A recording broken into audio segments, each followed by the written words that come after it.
क्या कोविड से मरने वालों की सरकारी संख्या झूठी नहीं है? न्यूयॉर्क टाइम्स ने जब छापा कि भारत में कोविड से मरने वालों की संख्या 42 लाख तक जा सकती है, तब कोविड टास्क फोर्स के सदस्यों ने अपनी प्रेस कॉन्फ्रेंस में चुनौती दी। लेकिन जब राहुल गांधी ने कहा कि मरने वालों की संख्या झूठी है, तब केंद्र सरकार ने इस चुनौती को स्वीकार क्यों नहीं किया? भारत में कोरोना से कितने लोग मरे, इसे लेकर अब केंद्र और कुछ राज्य सरकारें आमने सामने होने जा रही हैं।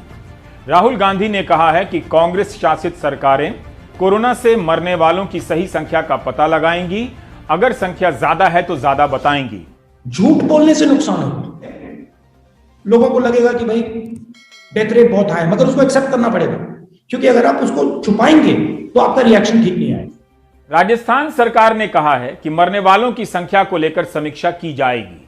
राजस्थान में दैनिक भास्कर की टीम ने जब 512 गांवों और ब्लॉक के रिकॉर्ड देखे तो पाया कि गंगानगर में जहां 48 मौतें बताई गई हैं, वहां के 28 गांवों में ही 50 दिनों के भीतर 517 अर्थियां उठी हैं।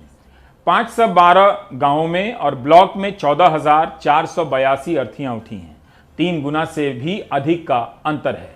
कोरोना की दूसरी लहर में राजस्थान में कोविड से मरने वालों का सरकारी आंकड़ा 3,918 है।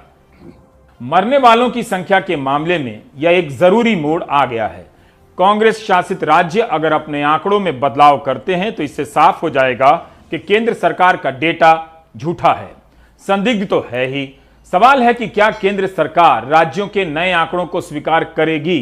क्या मरने वालों की संख्या में बदलाव करेगी?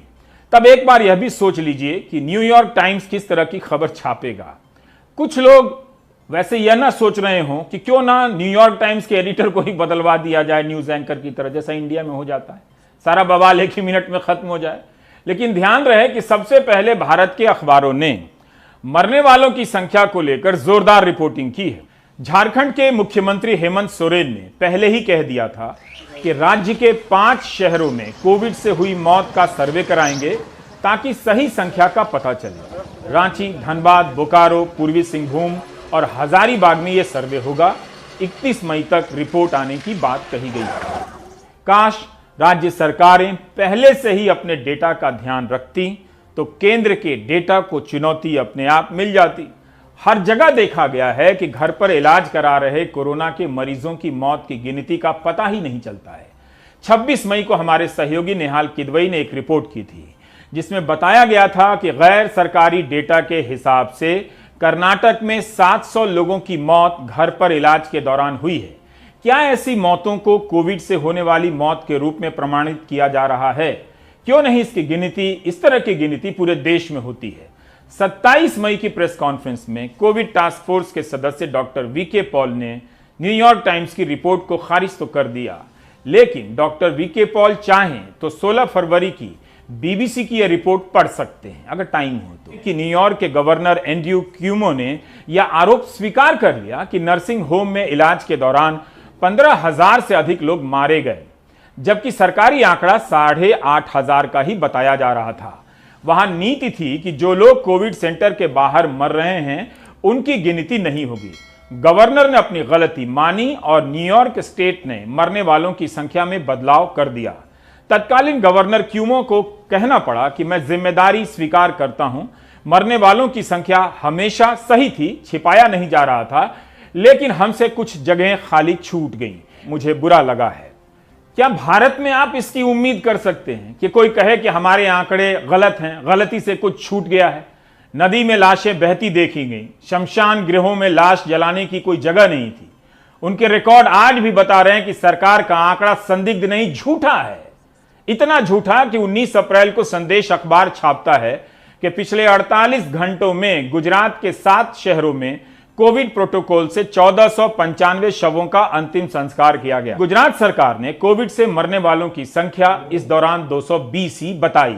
संदेश अखबार के संपादक जयेश ठकरार ने बताया कि अस्पताल तो बताता है कि कोविड से कितने लोगों का इलाज हो रहा है और इलाज के दौरान कितने लोगों की मौत हुई, लेकिन मरने के बाद सारी रिपोर्ट डेथ ऑडिट कमेटी के पास भेजी जाती है।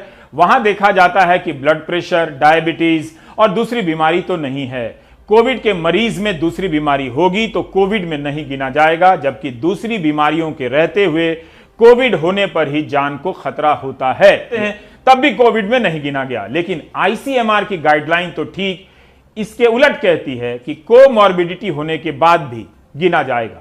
बताया कि कोविड पॉजिटिव होकर अस्पताल में भर्ती हुए, इलाज के दौरान नेगेटिव हो गए, लेकिन वेंटिलेटर पर 20 दिन रहने के बाद जब मौत हुई तो उनकी गिनती कोविड में नहीं की गई।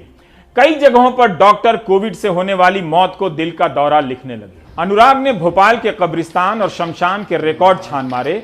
देखा तो इन जगहों पर 3811 शवों का अंतिम संस्कार हुआ है। सरकार के अनुसार पूरे अप्रैल भर में भोपाल में केवल 104 लोगों की मौत हुई है। क्या इतना अंतर होने पर सरकार को या कोर्ट को यह संज्ञान नहीं लेना चाहिए? अपने आंकड़ों की जांच नहीं करानी चाहिए थी? कितनी बार बता चुका हूं कि 15 मई को प्रधानमंत्री ने राज्यों से कहा कि संख्या अधिक है तो बताने से हिचके नहीं। क्या बीजेपी शासित राज्यों ने कहा कि संख्या की समीक्षा करेंगे? प्रधानमंत्री ने कहा है। केंद्रीय मंत्री प्रकाश जावड़ेकर ने राहुल गांधी के बयानों का जवाब दे दिया। लेकिन सरकार अभी तक इस सवाल को क्यों टाल रही है कि इतनी जगहों से संख्या को चुनौती मिल रही है? मरने वालों की संख्या को सही करने के लिए कोई कदम क्यों नहीं उठाती है? फर्स्ट वेव ठीक है, उसमें बात समझ नहीं आई, वो अलग चीज है। मगर ये जो सेकंड वेव है, ये प्रधानमंत्री की जिम्मेदारी है। प्रधानमंत्री ने जो नौटंकी की, प्रधानमंत्री ने जो अपनी जिम्मेदारी पूरी नहीं की, इसका कारण सेकंड वेव है। और मैं देश को अभी बता रहा हूं, अगर वैक्सीनेशन इसी रेट पे चलता गया, मतलब आज के प्लान पे अगर आप चलें तो मई 24 में हिंदुस्तान की पूरी जनता का वैक्सीनेशन होगा। अगर इस रेट पे वैक्सीनेशन चलता गया तो थर्ड वेव आएगी, फोर्थ वेव आएगी, फिफ्थ वेव आएगी। अगर फरवरी में बात सुन ली होती तो लाखों लोग नहीं मरते। तब ये नौटंकी शब्द का उपयोग करते ऐसे प्रयासों का, ये देश का और जनता का अपमान है। जरूरी है कि सरकार मरने वालों की संख्या के मुद्दे पर आए, बताए कि मरने वालों की संख्या कम है या नहीं, बदलाव होगा कि नहीं। हमने लगातार पीएम केयर्स के वेंटिलेटर के घटिया होने पर रिपोर्ट दिखाई। आज बॉम्बे हाईकोर्ट की औरंगाबाद बेंच ने सरकारी पक्ष को फटकारते हुए कहा कि सरकार खराब वेंटिलेटर देने वाली कंपनी ज्योति सीएनसी का बचाव कर रही है और दावा करती है कि डॉक्टर और पैरामेडिक वेंटिलेटर चलाने के लिए पूरी तरह प्रशिक्षित नहीं।